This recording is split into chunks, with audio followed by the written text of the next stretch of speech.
টানা ভারী বর্ষণে কক্সবাজারের রোহিঙ্গা ক্যাম্পগুলোতে ঘটছে ভয়াবহ ভূমিধস। একদিনে ৩৩টি ক্যাম্পে ঘটে মোট ১৯৩টি ভূমিধস। এতে বাড়ছে প্রাণহানির আতঙ্ক। আবহাওয়া অধিদপ্তর জানিয়েছে, গত ২৪ ঘন্টায় কক্সবাজারে ২৭৭ মিলিমিটার বৃষ্টিপাত রেকর্ড করা হয়েছে, যা স্বাভাবিক মাত্রার তুলনায় অনেক বেশি এবং অতি ভারী বৃষ্টির সীমা ৮৯ মিলিমিটার ছাড়িয়ে গেছে। এমন বৃষ্টি আরও কয়েকদিন অব্যাহত থাকবে।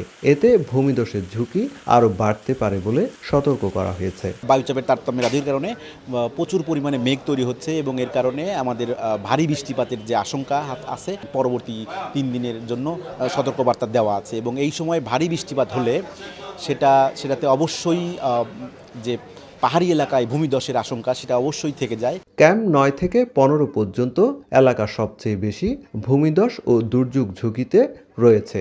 এসব ক্যাম্পে বসবাস করছেন ১,৫০,০০০ মানুষ। পাহাড়ে অনিরাপদ বসবাসের কারণে প্রতি বর্ষাতেই ভূমিধস, প্রাণহানি ও ঘরবাড়ি ক্ষয়ক্ষতি ঘটছে। ফলে সবসময় চরম আতঙ্ক ও নিরাপত্তাহীনতায় দিন কাটাচ্ছেন রোহিঙ্গারা। আর গড়তে গেলে আর রাখিয়াও বেশি ডর লাগে, জোর দিলে বড় ফার বাই যাবে, পঞ্চায়েত আছে লুসানো খান্দা বেশি বাই যাবে, খান্দা বেশি লাগি তো বেশি সমস্যা হয়। এটা আমার তো বেশি ডর লাগে খান্দার মধ্যে। ফায়ার সার্ভিস জানিয়েছে, রোহিঙ্গা ক্যাম্পের মাঝি ও স্বেচ্ছাসেবকদের মাধ্যমে নিয়মিত সচেতনতা কার্যক্রম চালানো হচ্ছে।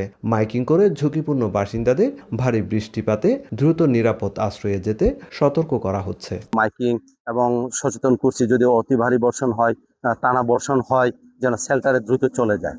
এভাবে আমাদের জনসচেতনমূলক কার্যক্রম চলমান ছিল এবং চলমান আছে। আমাদের যে ইকুইপমেন্টগুলো আছে আমরা সর্বোচ্চ প্রস্তুত রেখেছি।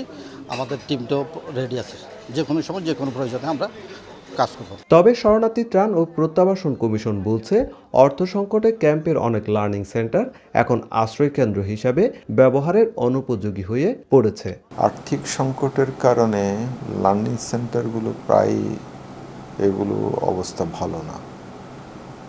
ফলে আত্মীয় স্বজনের ঘরবাড়িতে কিংবা কিছু কমিউনাল স্পেসে আমরা ওদেরকে সরিয়ে নেওয়ার চেষ্টা করছি। এরই মধ্যে পাহাড় ধসের উচ্চ ঝুঁকিতে থাকা ৪৮৯টি রোহিঙ্গা পরিবারকে সরিয়ে নিতে কাজ শুরু করেছে শরণার্থী ত্রাণ ও প্রত্যাবাসন কমিশন।